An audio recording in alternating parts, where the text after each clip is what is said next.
On the morning of August 14, 2005, the skies above Athens, Greece, held a strange and frightening sight. Around 33,000 feet above the ground, a passenger plane drifted in complete silence, out of touch with air traffic control. The terrifying fact was that for the past 2 hours, the aircraft had not responded to any messages from the ground. Fear gripped Athens. Was this the prelude to a terrorist attack or a hijacking? The Greek Air Force quickly dispatched 2 F-16 fighter jets to intercept the unresponsive plane. As the F-16s approached, they witnessed a startling scene. Inside the passenger jet, there was an eerie stillness. No movement, no activity. All the passengers sat motionless in their seats, unconscious, and the cockpit was empty. To the pilot's astonishment, a man appeared in the cockpit who clearly did not look like the plane's pilot. He wandered inside as if searching for something or trying to make sense of what was happening. Moments later, the plane suddenly banked sharply to one side and began descending rapidly toward the ground. Within minutes, it crashed into the mountains north of Athens, killing all 121 people on board. But what exactly had happened on that flight? Why was there no sign of life inside the plane? Why were the pilots and crew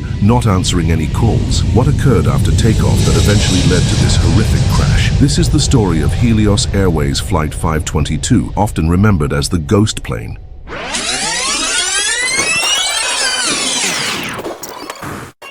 Welcome back to GemTV. Let's rewind to that morning. At Larnaca Airport in Cyprus, 115 passengers and 6 crew members boarded Helios Airways Flight 522.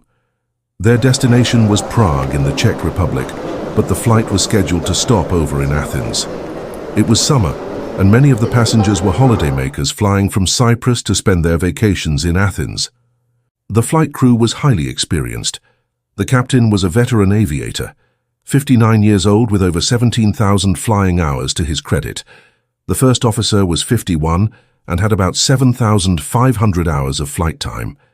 In most accident investigations, the crew's expertise is a primary focus, but in this case, the story was different. These 2 pilots had flown many flights together, and the first officer had often complained to friends and family about the captain's strict and demanding attitude. The airline was already aware of this issue. Furthermore, the first officer's training record showed that he had difficulties with checklist procedures. This detail would later prove crucial. The aircraft itself was a 7-year-old Boeing 737-300. On that cool August morning, the jet took off from Larnaca Airport without any problems. As the plane climbed above 10,000 feet, the crew contacted Nicosia Air Traffic Control and requested permission to climb to 34,000 feet. They were cleared to that altitude and continued climbing. But when the plane reached about 12,000 feet, suddenly an alarm started blaring in the cockpit. It was the same warning sound that normally goes off on the ground before takeoff, if there's a configuration issue. Puzzled, the pilots wondered why they were hearing it in mid-flight. After about 90 seconds, the captain contacted the airline's operations center to report the warning. He mentioned the takeoff configuration alert and noted that the ventilation cooling fan lights were off. The first officer then asked where the circuit breakers for that system were located. A ground engineer replied that those lights should normally be off, and that the relevant circuit breaker was behind the captain's seat. When the engineer asked the captain to check, the captain said the breaker was not off. This response confused the engineer. Suddenly, the engineer remembered the pressurization system check he had done before the flight. The controls for pressurization were right next to the ones the captain had been concerned with. The engineer asked the captain whether the cabin pressurization mode was set to auto or manual. Instead of answering, the captain repeated his question about the circuit breakers. By this time, the passengers' oxygen masks had dropped down in the cabin. Shortly after, Helios ground operations lost radio contact with Flight 522. The aircraft continued climbing to 34,000 feet, and all attempts to re-establish contact were failing. Helios operations then asked Nicosia ATC to try contacting Flight 522. The controller tried for the next 5 minutes, but there was no reply. He then asked another aircraft near Flight 522 to attempt contact, but this also failed. Meanwhile, Flight 522 had entered Greek airspace without permission and was continuing on its flight plan. Nicosia ATC tried an emergency frequency, but again there was silence. They then called Athens ATC to ask if Athens had made contact, but there was no answer. At this point, 2 possibilities were considered. Either Flight 522 had a radio problem, it could hear messages, but its replies were not getting through, or both pilots had become incapacitated. Assuming a radio problem, Athens ATC cleared the plane to descend. The tower made several more calls but received no response. After more than 20 attempts with no answer, Athens ATC informed the Greek Air Force that Flight 522 had entered Greek airspace without clearance and was not responding to any messages. The Greek Air Force immediately dispatched 2 more F-16 jets to intercept it. By now, the autopilot was perfectly following its programmed flight path. It had already passed the point where it was supposed to descend, not once but twice, yet it remained at 34,000 feet. At 7:37 a.m., Flight 522 entered a holding pattern over Athens International Airport. In a holding pattern, an aircraft circles above the airport awaiting clearance to land. When the airliner completed its 6th circuit, both F-16s had reached it. It was exactly 8:30 a.m. One of the F-16 pilots reported a shocking sight. The captain's seat in Flight 522's cockpit was empty. Peering into the passenger cabin through the window, they saw the passengers slumped in their seats, completely motionless and unresponsive, each wearing an oxygen mask on his or her face. On the 10th lap of the holding pattern, the F-16 pilots saw something even stranger. A man wearing a light blue shirt and a black vest entered the cockpit and sat down in the captain's seat. He had headphones on and placed his hands on the control panel. The F-16 pilot signaled to him by waving, and he waved back. Moments later, Flight 522's left engine shut down.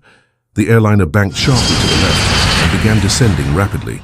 Just before 9 a.m., the plane's right engine also failed, and about 4 minutes later, Flight 522 crashed into a hillside northwest of Athens, completely destroying the aircraft. Investigators immediately went to work. They examined the wreckage and interviewed the engineer who had worked on the plane the night before. He revealed that during a pressurization system leak test, he had switched the cabin pressure control from auto to manual and then forgotten to switch it back. With pressurization in manual, as the aircraft climbed to 34,000 feet, the cabin pressure began to drop. In the thin air at that altitude, a human brain can function normally for only about 10 minutes. This condition is known as hypoxia, a lack of oxygen. Its first effects are on the brain: confusion, impaired thinking, and eventually unconsciousness, or even death if oxygen isn't restored. The pilots should have caught the pressurization issue during their pre-flight checks, but they missed it. Normally that switch stays in auto. They had 2 more chances to notice the problem, once during taxi and again after takeoff, but they missed those chances. When the plane climbed above 12,000 feet and the cabin altitude warning alarm sounded, the pilots became distracted by the takeoff configuration warning and started running through the pre-takeoff checklist, overlooking the real problem.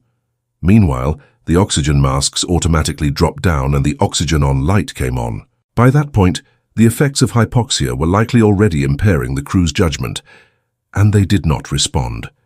In that moment, the captain and first officer lost consciousness. After their 10-minute oxygen supply was exhausted, the remaining passengers and cabin crew also lost consciousness. Now, who was the person in the cockpit 2 hours after everyone else had passed out? Investigation revealed it was flight attendant Andreas Prodromou, who held a commercial pilot's license, but was not trained to fly a Boeing 737. The cockpit voice recorder showed that Prodromou had tried to make emergency calls after the engines failed, but he had forgotten to press the transmit button. Investigators concluded that Prodromou did not have the training or experience to control the Boeing 737, especially after the plane ran out of fuel. Even if he had somehow managed to land it, none of the passengers or crew could have survived. By that point, the prolonged hypoxia would have caused irreversible brain damage. At the crash site, 3 of the 4 portable oxygen cylinders were found empty, indicating that Prodromou and likely 2 other cabin crew members had used them.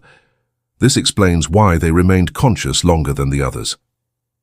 The Helios Flight 522 disaster taught the aviation industry many lessons. New standard operating procedures were implemented, including improved pilot training on pressurization systems and clearer cockpit warnings. Thanks to these changes, No similar accident has occurred since.